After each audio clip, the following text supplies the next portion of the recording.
Shalom, selamat hari Minggu, selamat Paskah adik-adik semua. Kali, Ya Kak. Hari Minggu adalah minggu pertama ketemu sekolah minggu di tahun kali.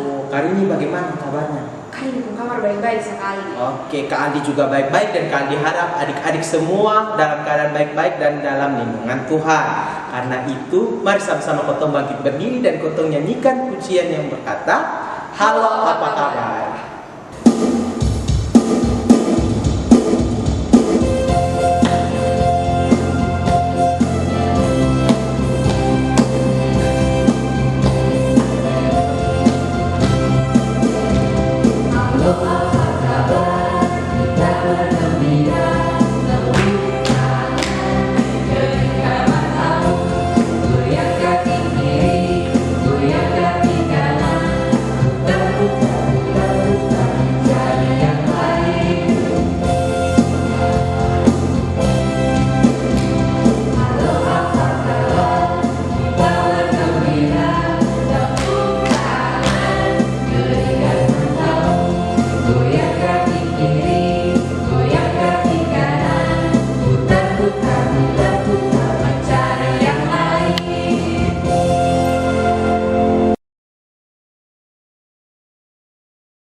Adik-adik, kita akan memulai sekolah minggu kita dan akan mempersiapkan diri untuk mendengarkan firman Tuhan.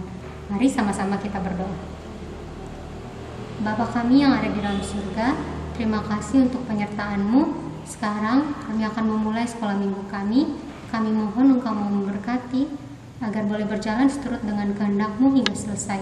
Kami mohon Engkau memberkati juga firman yang akan kami dengarkan. Biarlah kami boleh mengerti dan melakukannya di dalam kehidupan kami hari lepas hari. Terima kasih Tuhan, haleluya, amin.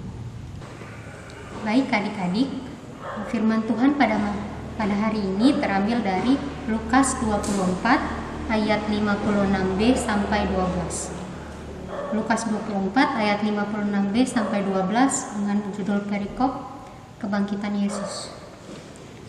Dan pada hari Sabat mereka beristirahat menurut hukum Taurat.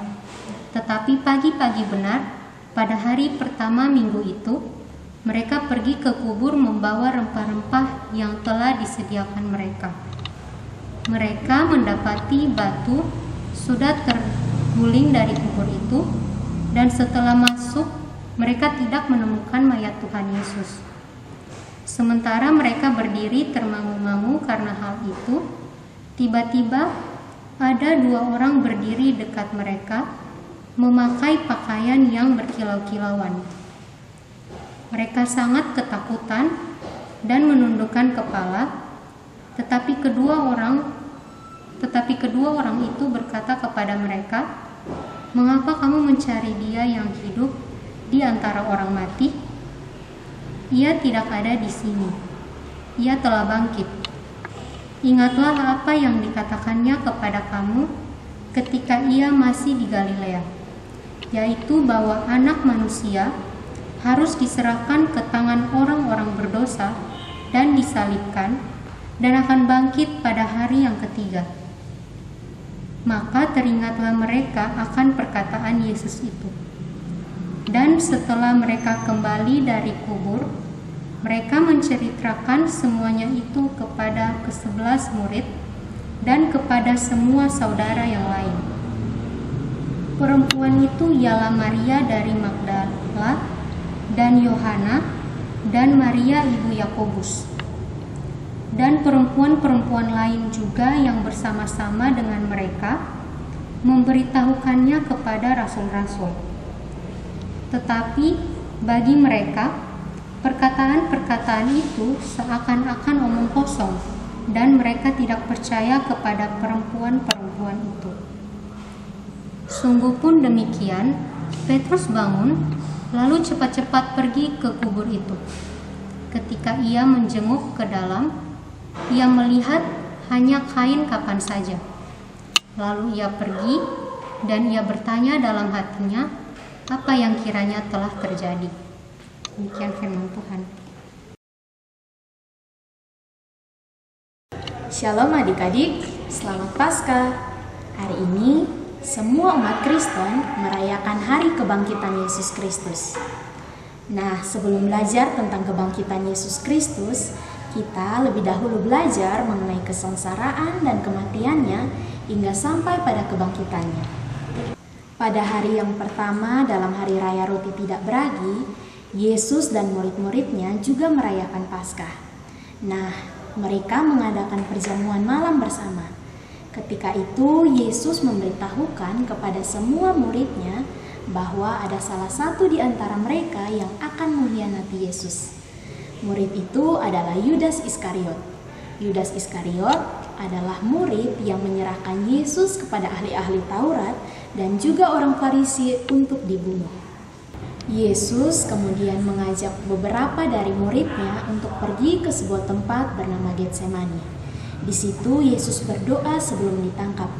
Setelah Yesus selesai berdoa, dia kembali kepada murid-muridnya dan mendapati mereka sedang tertidur. Setelah itu datanglah rombongan pengawal yang ingin menangkap Yesus, dan bersama dengan mereka ada juga Yudas Iskariot. Nah, adik-adik, Yesus kemudian ditangkap dan dibawa ke rumah imam besar. Salah seorang dari muridnya bernama Simon Petrus kemudian mengikuti Yesus. Nah, ketika sampai di depan rumah imam besar, Simon Petrus kemudian menyangkali bahwa ia tidak mengenal Yesus. Hal ini dilakukannya sebanyak 3 kali sebelum ayam berkokok di pagi hari. Dari rumah imam besar, Yesus kemudian dibawa ke hadapan mahkamah agama. Setelah di hadapan mahkamah agama, Yesus kemudian dibawa lagi ke hadapan Pilatus. Setelah itu, Yesus dibawa ke hadapan Herodes dan kembali lagi ke hadapan Pilatus. Mereka membawa Yesus ke hadapan penguasa-penguasa untuk mencari dan menemukan kesalahan yang pernah Yesus buat. Namun, mereka tidak menemukan satupun kesalahan pada diri Yesus. Mereka kemudian meminta agar Yesus digantikan dengan seorang penjahat yang bernama Barabas. Nah, di hadapan Pilatus inilah mereka kemudian memutuskan untuk menyalibkan Yesus. Adik-adik, Yesus telah dengan rela memberikan dirinya untuk menanggung kesalahan manusia, memikul salib yang seharusnya kita pikul. Yesus sendiri disalibkan di tempat yang bernama tempat tengkorak atau biasa disebut dengan Golgota. Nah, ketika pukul 12, kegelapan melanda seluruh kota itu dan tabir bait Allah terbelah menjadi 2. Akhirnya, Yesus meninggal di atas kayu salib dengan perkataan terakhirnya, "Ya Bapa, ke dalam tanganmu kuserahkan nyawaku." Ketika itu, mereka yang menyalibkan Yesus kemudian menyadari bahwa Yesus adalah benar-benar anak Allah. Setelah beberapa jam Yesus tergantung di kayu salib, kemudian ada seorang yang bernama Yusuf dari Arimatea pergi menghadap Pilatus dan meminta mayat Yesus untuk dikuburkan pada sebuah bukit batu. Nah, adik-adik, memang tidak mudah untuk percaya bahwa seorang yang telah mati dapat bangkit kembali.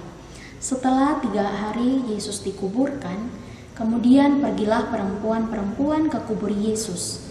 Ketika sampai di sana, mereka sangat terkejut dan melihat bahwa tubuh Yesus sudah tidak ada lagi di sana. Nah, ketika itu, malaikat Tuhan menampakkan diri kepada mereka dan memberitahukan bahwa Yesus telah bangkit. Kemudian, perempuan-perempuan ini pergi kepada murid-murid yang lain untuk memberitahukan tentang kebangkitan Yesus. Nah, adik-adik, dari cerita hari ini kita dapat belajar bahwa Yesus telah dengan rela dan taat menggantikan penghukuman yang seharusnya kita terima sebagai manusia berdosa. Kebangkitan Yesus menandakan terbebasnya kita dari kuasa maut dan juga penghukuman. Nah, untuk mensyukuri pengorbanan Yesus, seharusnya kita hidup sebagai anak-anak yang membawa terang dalam kehidupan kita, dengan menghargai orang tua, hidup peduli, dan juga mau mengasihi sesama di sekitar kita. Amin. Demikian cerita kita pada hari ini. Sampai jumpa lagi. Hari ini ternyata Tuhan kasih itu terlalu besar untuk kita manusia. Betul sekali Kak Ali. Buktinya Tuhan Yesus mau datang dan juga mau mati untuk menebus kotor dosa-dosa semua dan bangkit pada hari yang ketiga Kak Ali. Wow, keren. Untuk itu, mari kita sama-sama menyanyi lagu Karena Kasihnya Padaku.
selama ini Kak Aldi, sekarang Ketong akan kasih persembahan. Untuk itu Kak Aldi. Untuk itu, mari sama-sama kita angkat pujian, yaitu Ku Beri Persembahan.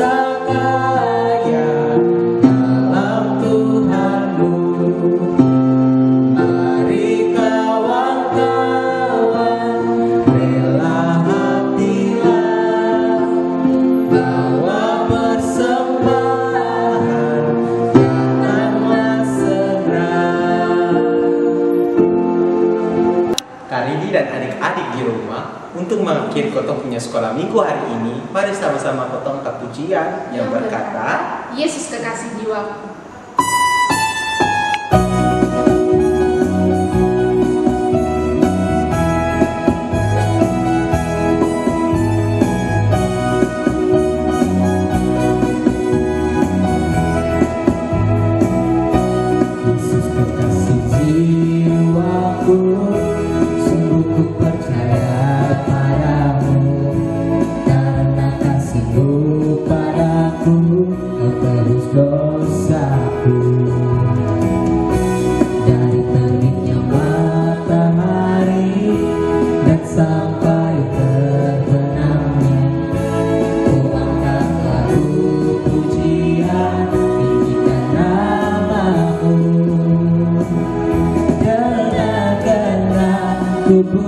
Ku puji dengan kecapi, oh ku bernyanyi, haleluya Yesus kekasihku.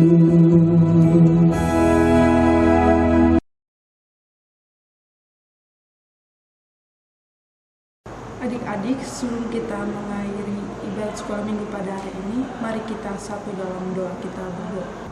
Bapa kami di surga, Bapa yang kami sembahkan puji, kami bersyukur untuk waktu anugerah yang Tuhan berikan kepada kami. Pada saat ini kami bersyukur karena kami telah mendengarkan firman Tuhan yang sudah diberikan oleh kakak pelayan PAR. Kiranya apa yang sudah kami dengar, kami bisa melakukan dalam kehidupan kami. Kami juga sudah memberikan persembahan. Kiranya Tuhan Yesus memberkati persembahan ini agar berguna bagi pelayanan di tempat ini. Bapa yang di surga, kami sangat bersyukur. Dalam keadaan COVID ini, kami diizinkan Tuhan untuk merayakan, memperingati Jumat Agung dan Paskah. Kami bersyukur karena kami telah mengingat kebesaran Tuhan di kayu salib. Terima kasih banyak Tuhan Yesus. Kami juga berdoa untuk adik-adik yang sudah merayakan ulang tahun dalam minggu lalu maupun minggu ini.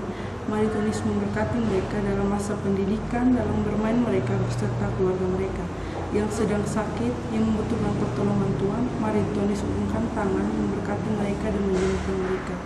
Kami semua pelayan PAR, seluruh jemaat berkampung Bartolfui dengan pergumulan kami masing-masing, mari Tuhan Yesus menjawab seturut dengan kehendak Tuhan. Kami akan memasuki hari yang baru, minggu yang baru. Kami percaya bahwa penyertaan Tuhan selalu ada pada kami dan berkat Tuhan tercurah atas kami. Terima kasih banyak Tuhan Yesus, hanya ada di dalam anak-Mu kami datang dan berdoa. Amin. Demikian sekolah minggu kita hari ini. Nah, sampai berjumpa di minggu depan adik-adik. Shalom. Dadah, Tuhan Yesus memberkati.